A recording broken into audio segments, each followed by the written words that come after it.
નમસ્કાર, સીધુને સટમાં આપનું સ્વાગત છે અને હું છું દિવ્યા। સીધુને સટમાં આજે જે મુદ્દાની વાત કરવી છે તેની શરૂઆત કરીએ એ પહેલા એક વાત કરવી છે। 2006 એક બાળક જેને પ્રિન્સ નામ હતું અને આ બાળક એક બોરવેલ એક ખાડામાં પડી ગયો અને તેને બચાવવા માટે ખૂબ લાંબુ એક ઓપરેશન ચાલ્યું। ऑपरेशन चाल्यू ए बाद घणा बधा तंत्र छे दौड़ता थई चुक्या हता। हाईकोर्ट होय सुप्रीम कोर्ट होय ए टकोर करता थई चुक्या हता अने हाँ ए ऑपरेशन ज्यां सुधी चाल्यू एना कदाच थोड़ा दिवसों सुधी तंत्र एकदम साबदू रह्यु, खूब सारी कामगीरी करी अने पछी जे से थे एटले के जेवा हता तेवा थई गया, एटले के ऊंघता थई गया। परंतु सवाल छे के अवारनवार आ ऊंघतुं तंत्र आखरे जागशे क्यारे? त्यारे ज्यारे कोई बाळकोना मौत थाय। આજે આ યાદ કરવાની ઘટનાનું કારણ માત્ર એક હતું કે આ પ્રકારની ઘટનાઓ કેમ વધી રહી છે। આજે વધુ એક બાળકી બોરવેલમાં પડી ગઈ છે અને ફરી એક વખત આ ઘટના સામે આવી છે દ્વારકાથી। સવાલ એ થાય કે અવારનવાર આવી ઘટનાઓ કેમ બને છે જ્યારે અનેક સૂચનાઓ આપવામાં આવી છે, અનેક એવા નિયમો બનાવવામાં આવ્યા છે કે જે કોઈ પણ ખાડકૂવો હોય તે બને છે તો તેને યોગ્ય રીતે ઢાંકવામાં આવે અને આ યોગ્ય રીતે ખાડકૂવા અથવા તો બોરવેલ ઢાંકવામાં નથી આવતા, તેના કારણે માસૂમોના જીવ જાય છે। થોડા દિવસ પહેલાની જે ઘટના છે કે જ્યાં બોરવેલમાં એક બાળક પડી ગયું હતું, તેને થોડી જ ક્ષણોમાં બહાર તો કાઢવામાં આવ્યું પરંતુ તે મૃત હતું અને આ જ મુદ્દાને લઈને આજે આપણે વાત કરવી છે સીધુને સટમાં।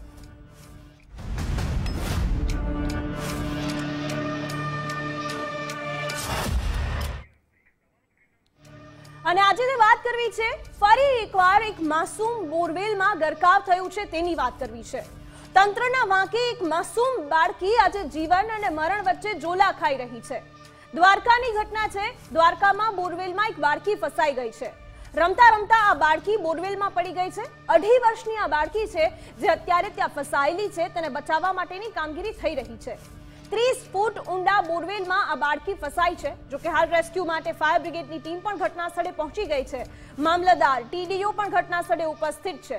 ભૂતકાળની અનેક ઘટનાઓથી શા માટે શીખ નથી લેવાતી એટલા માટે મોટો સવાલ છે, કારણ કે આવી અનેક ઘટનાઓ બની છે, રાજ્યમાં પણ બની છે, દેશમાં પણ બની છે, પરંતુ વારંવાર માત્ર ને માત્ર નિર્ભર તંત્રના કારણે આવી ઘટનાઓ બને છે। માતા પિતાઓના આંખોમાંથી જે અશ્રુ વહી રહ્યા છે માત્ર ને માત્ર તંત્રની બેદરકારીના કારણે અવારનવાર આ પ્રકારે ખુલ્લા બોરવેલને નથી ઢાંકવામાં આવતા અને કદાચ આ માત્ર માણસો માટેની ઘટનાઓ નથી, અલગ અલગ વન વિભાગની વાતો છે કે જ્યાં આવી જ રીતે ખુલ્લા કુવાઓમાં પશુઓ પણ પડી જાય છે, સિંહો પણ પડી જાય છે, પરંતુ તેને પણ બચાવવામાં નથી આવતા। નથુ અમારી સાથે જોડાયેલા છે। નથુ, અત્યારે એ જે બાળકી બોરવેલમાં પડેલી છે તેની શું સ્થિતિ છે? બચાવ કામગીરી ક્યાં સુધી પહોંચી છે?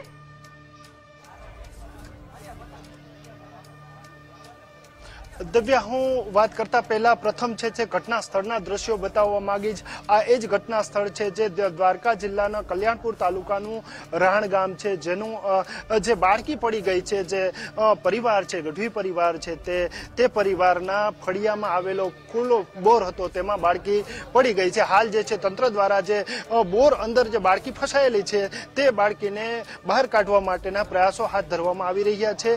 अत्यारे बाळकीने ऑक्सिजन आपवानी जे कामगीरी है ते करवामां आवी रही है। दिव्या, 1 वाग्यानी घटना है एटले के लगभग 4 कलाक जेटलो समय वीती चूक्यो है। जो कलेक्टरनुं मानवामां आवे तो हाल जे बाळकीना श्वास है हजू चालू है, एटले के बाळकी अंदर जीवित है, जेने ऑक्सिजन आपवामां आवी रह्यो छे। लगभग 150 फूट ऊंडो बोर है, ज्यां 30 फूटना अंतरे बाळकी जे फसायेली है तेम तंत्र कही रह्युं छे। हाल प्रथम जे छे ते 108 नी टीम पहोंची है, त्यारबाद द्वारका अने जामनगर फायरनी टीम पहोंची है। जुदा जुदा जे इक्विपमेंट है ते लईने फायरनी टीम है ते पहोंची है। घटना कई रीतना घटी तेना साक्षी आपणी साथे जोड़ायेला छे। बाजुमां ज जे शाळा छे तेना शिक्षक आपणी साथे जोड़ायेला छे। साहेब, कई रीतना घटना घटी? नमस्कार। આજે બરોબર બપોરે 1 વાગ્યાના સમયગાળા દરમિયાન રાણ બ્રાન્ચ શાળાની બાજુમાં એક પરિવાર રહે છે, મુલાભાઈ નારણભાઈ સાખરા। આ પરિવારની એક 2.5 વર્ષની દીકરી એન્જલ મુલાભાઈ સાખરા આજે બપોરે એમના ઘરની અંદર પીવાના પાણી માટેનો પોતાનો પર્સનલ બોર છે, પર્સનલ બોર ઉપર આ બાલ્ટી છે વ્યવસ્થિત રીતે પેક કરેલી હતી। આ બાલ્ટી ઉપર છે એ મોટો બધો પથ્થરો મૂકેલો હતો અને એની ઉપરથી પાણી સિંચવા માટેના સાધન મૂકેલા હતા.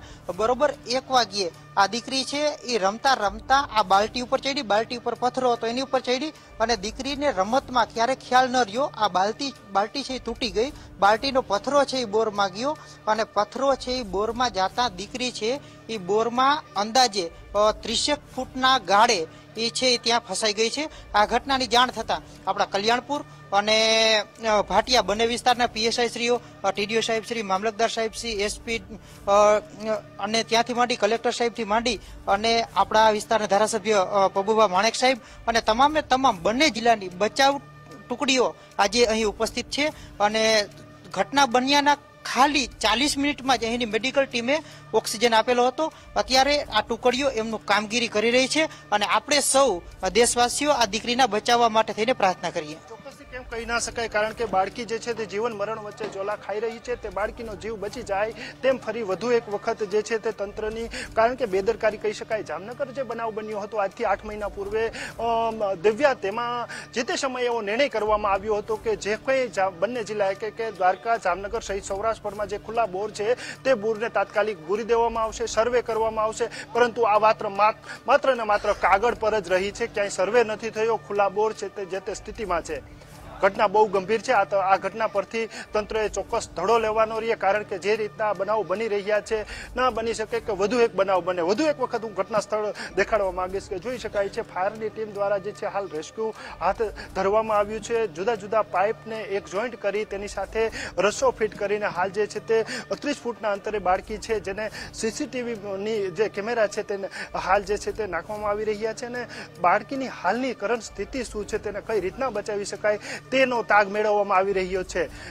દિવ્યા, દેવભૂમિ દ્વારકા જિલ્લાના કલેક્ટર સાથે ગુજરાત ફર્સ્ટની વાત થઈ અને તેઓએ કહ્યું છે કે એનડીઆરએફની ટીમ જે છે તે બરોડાથી રવાના થઈ ચૂકી છે. સાથે સાથે જામનગરથી આર્મીની ટીમ પણ જે છે તે રવાના થઈ ચૂકી છે. એટલે કે તમામ તંત્ર છે તે હાલ અહીં પહોંચી રહ્યું છે. પરંતુ અહીં જે જોઈ શકાય છે જે બાળકીને બચાવવાના પ્રયાસો થઈ રહ્યા છે તેમાં એનડીઆરએફ આવતા વધુ જે છે તે આ બચાવ કાર્ય જે છે તે વધુ ઘનિષ્ઠ બનશે અને સાથે સાથે જરૂર પડીએ આજ જે છે તે અત્યારે જે આ લોકો ઊભા છે ત્યાં રેસ્ક્યુ ચાલુ છે, જરૂર પડીએ ત્યાં ખાડો ખોદવો પડે એટલે કે 30 ફૂટ ઊંડે તો પણ જેસીબી અને હિટાચીની પણ વ્યવસ્થા કરવામાં આવી છે. પણ દિવ્યા, ચોક્કસથી એક વાત કહી શકું કે જે જામનગરમાં ઘટના ઘટી હતી એ ઘટનામાં જોવા મળ્યું હતું કે એનડીઆરએફ હોય, ફાયર હોય કે સ્થાનિક મેડિકલની ટીમ હોય કે પછી જે કેમેરામેન, સીસીટીવી મેન હોય, આ તમામ વચ્ચે એક સામાન્યતા જે સધાવી જોઈએ તે સધાવી ન હતી અને જે બચાવ કાર્યમાં વિલંબ થયો હતો અહીં એ ન થાય તે માટે તંત્રએ ચોક્કસથી ધ્યાન આપવું રહ્યું. દિવ્યા,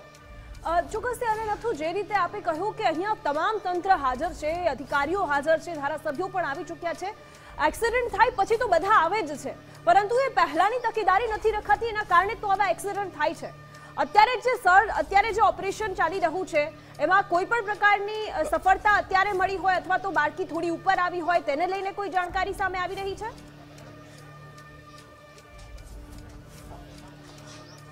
દિવ્યા, સીધા દ્રશ્યોની વાત કરવામાં આવે તો જો 5 મિનિટ પહેલા જ જિલ્લા કલેક્ટર હારે વાત થઈ હતી, તેઓએ કહ્યું હતું બાળકીનો શ્વાસ ચાલુ છે અને બાળકીને જે બચાવવાના પ્રયાસો છે એટલે કે ત્યાં સુધી 30 ફૂટ ઊંડે જે અંતરે જે બાળકી ફસાયેલી છે ત્યાં સુધી ઓક્સિજન સપ્લાય થઈ રહ્યો છે. હવે અડચણ તે આવી રહી છે કે અહીંથી બાળકીને ઉપર કઈ રીતના લેવી. એનડીઆરએફની ટીમ પાસે આધુનિક શસ્ત્ર છે કે જેના કારણે જે આવી જતા જ બાળકીને ઉપર ખેંચી શકાશે. સાથે સાથે સીસીટીવી કેમેરામેનની જે ટીમ છે તે એક અહીં તૈનાત છે અને સાથે સાથે ભાવનગરથી પણ એક મહેશ આહિર નામના યુવાન છે તેની એક અત્યાધુનિક જે ટેકનિક છે તેની ટીમ સાથે રવાના થઈ ચૂક્યા છે. એટલે કે બાળકીને હાલ જે બચાવવાના પ્રયાસો છે તે થઈ રહ્યા છે. આપણે પણ ભગવાનને પ્રાર્થના કરીએ બાળકીનો જીવ બચી જાય, કેમ નહીં, કારણ કે એક માતાની એકની એક પુત્રી છે, કેમ નહીં, કારણ કે જે રીતના ઘટના ઘટી છે, જે રીતના વારે વારે ઘટનાઓ ઘટે છે, તંત્રએ પણ ધડો લેવો જોઈએ કે આવી ઘટનાઓ ન ઘટે. દિવ્યા, ચોક્કસથી નથુ, આપની આગળ પાછળ ઘણા બધા લોકો પણ દેખાઈ રહ્યા છે, એમના પરિવારજનો દ્વારા શું કહેવામાં આવી રહ્યું છે? ત્યાં હાજર લોકો કે જે રેસ્ક્યુમાં અત્યારે હારે કામ કરી રહ્યા છે તેમનું શું કહેવું છે કે આ ઘટનાને લઈને અને રેસ્ક્યુને લઈને?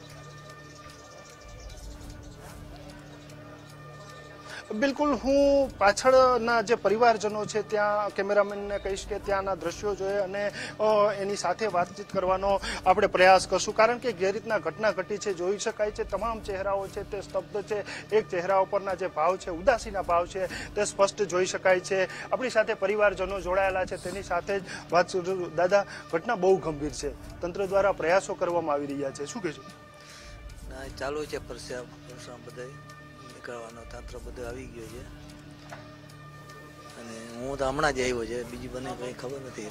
હા ભાઈ, આને એ રીતના તમારા પરિવાર, અમે પણ તમારી સાથે છીએ. ભગવાનને પ્રાર્થના કરીએ કે બાળકી બચી જાય.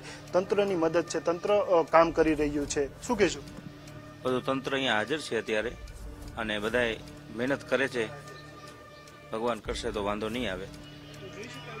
ચહેરાઓ છે તે હાલ જે છે જો જોઈ શકાય છે કે એક એકના ચહેરા પર જે છે તે ભાવ છે તે ઉદાસીના ભાવ જોવા મળી રહ્યા છે. દિવ્યા, હું અન્ય પરિવારજનો સાથે પણ વાતચીત કરવાનો પ્રયાસ કરી. કાકા, જે છે તે ઘટના બહુ ગંભીર છે, પરંતુ તંત્ર મદદ કરી રહ્યું છે. આપણે પણ ભગવાનને પ્રાર્થના કરીએ, શું કહેશો? ભગવતી ધ્યાન રાખે ને હવે જીવતી અને બિચારીને બચાવી લઈએ. બાકી સાહેબ, હવે આજ 3 કલાક તો થઈ ગઈ છે. હવે ભગવાન માં ભગવતી ખોડિયાર એને જીવતી પાછી બચાવી લઈએ. જે રીતના દુઆઓ, પ્રાર્થનાઓ થઈ રહી છે, ભગવતીને પ્રાર્થના થઈ રહી છે કે બાળકીનો જીવ બચી જાય. ગુજરાત ફર્સ્ટ પણ એક ભગવાનને પ્રાર્થના કરી રહ્યું છે કે બાળકી સલામત રીતે પાછી આવે ને પરિવારમાં એક કલકલાટ છે તે ફરી જોવા મળે. જી નથુ, આપણે પરિવાર સાથે તો વાત કરી, પરંતુ ત્યાં જે હાજર અધિકારીઓ છે, ઘણા બધા લોકો અત્યારે રેસ્ક્યુમાં જોડાયેલા હશે એટલે આપણે એમને ડિસ્ટર્બ નથી કરવા, પરંતુ ત્યાં હાજર જે લોકો છે, કદાચ એમને કોઈ રેસ્ક્યુની અપડેટ હોય તો એમની સાથે પણ વાત કરવાનો પ્રયત્ન કરીએ અને તેમની પાસેથી એ જાણવાનો પ્રયત્ન કરીએ કે આખરે હજુ જે રેસ્ક્યુની કામગીરી છે એ કેટલે પહોંચી છે, શું અડચણો આવી રહી છે અને હવે આગળ શું તંત્ર તૈયારીઓ કરી રહ્યું છે બાળકીને બચાવવા માટેના.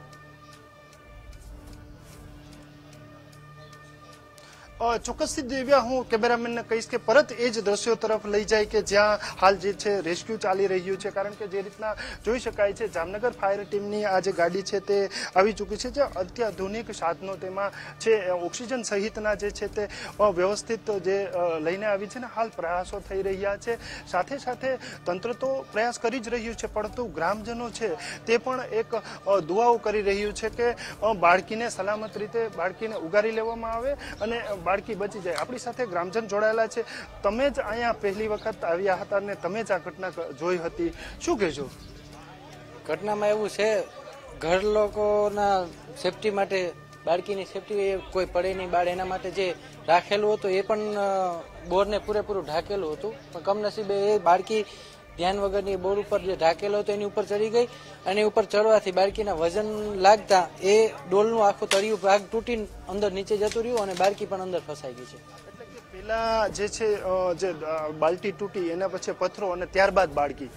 નહીં, પેલા બાલટી તૂટી, એના હારે જ બાલટી જે તૂટી ને નીચેનો ભાગ એ બધું પેલા ગયું, ઉપરથી બાળકી રહી છે.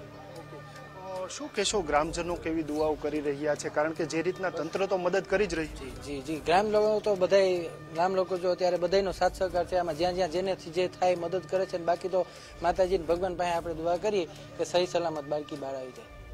દિવ્યા, જોઈ શકાય છે, હું ફરીથી દ્રશ્યો બતાવવા માંગીશ, કારણ કે રિલાયન્સથી એક ફાયરની ટીમ આવી છે, રેસ્ક્યુ ટીમ આવી છે, તે પણ હાલ જે છે તે બાળકીને બચાવવાની જે કામગીરી થઈ રહી છે. ત્યાં રેસ્ક્યુ ટીમ છે, ત્યાં જે સમગ્ર ઘટનાને લઈને જે કંઈ વિગતો છે તે પૂછી રહી છે ને ત્યારબાદ તમામ તંત્ર છે તે વહીવટી પ્રશાસન છે, ફાયર બ્રિગેડ છે, પોલીસ છે, મેડિકલની ટીમ છે, ઇમરજન્સી જે સેલ છે અને હાલ જે એનડીઆરએફની ટીમ આવી રહી છે, તે પણ આ તમામ તંત્ર છે તે એક સાથે એક મંચ પર એક એક્શન પ્લાન ઘડી કાઢે તો બાળકીનો જીવ ચોક્કસથી બચાવી શકાય. કારણ કે જે જામનગરની ઘટના હતી ત્યાં ક્યાંક ને ક્યાંક તાલમેલનો અભાવ હતો તે જોવા મળી રહ્યો છે. આ અભાવ ન રહે તે જોવાનું રહે છે. દિવ્યા જી નથુ, આપનો આભાર અમારી સાથે જોડાવા બદલ. અને જ્યારે કોઈ પણ બાળકને નાની એવી ઊની આંચ પણ આવે છે તો માતાનો જીવ એટલો જ ગભરાઈ જાય છે. જ્યારે આ 2.5 વર્ષની બાળકી આખી બોરવેલમાં ફસાઈ છે ત્યારે એ માતાની વેદના શું હશે એ પણ સાંભળી એમને માતાએ શું કહ્યું તે સાંભળીએ. અહીંયા રમતી હતી ને એને નવડાવી હતી ને તે બોરમાં પડી ગઈ, રમતી હતી, હું ભેગી જતી, મારા હાથમાં હતી, હું પાણીની ડોલ ભરવા ગઈ ને ટાંકામાં, હું બોર ઉપર ચડીને તો પડી ગઈ. બોર ખુલ્લો ના હતો, માથે લોખંડ નો હતો, ઓલો આવે ને ફરિયામાં બધા હતા, મારા જેઠના છોકરા ને એને તરત કીધું, મને તરત જોઈ ગઈ હું, મારા પડખે જ હતી. મારે એક જ છોકરી છે. આ બધા પૂરતી રીતે બચાવનો પ્રયાસ કરે છે. અને સવાલ માત્ર એટલો જ છે કે આ પ્રકારની ઘટનાઓ હજુ કેટલી આપણે જોતા રહીશું, કારણ કે આ બધું અટકશે ક્યારે તંત્ર જાગશે અને આવા ખુલ્લા બોરવેલ છે એમની તપાસ કરીને તેને બંધ કરાવશે? એ સવાલ છે. સવાલનો જવાબ આપણને સમય જ આપશે.